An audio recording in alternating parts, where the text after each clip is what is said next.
multiply. The quantity x minus 1/3 all squared.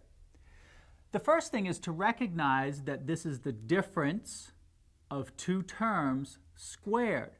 So we can use the formula that tells us we take the first term and square it. Then because it's a difference, we subtract twice the product of the two terms. So 2 twice the product of x and 1/3.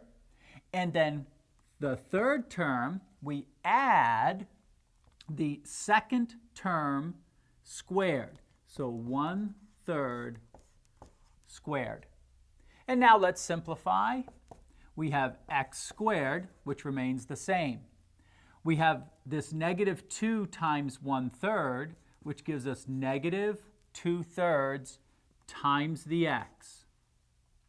And for the third term, we have plus 1/3 squared becomes 1/9. Our answer, x squared minus 2/3 x plus 1/9.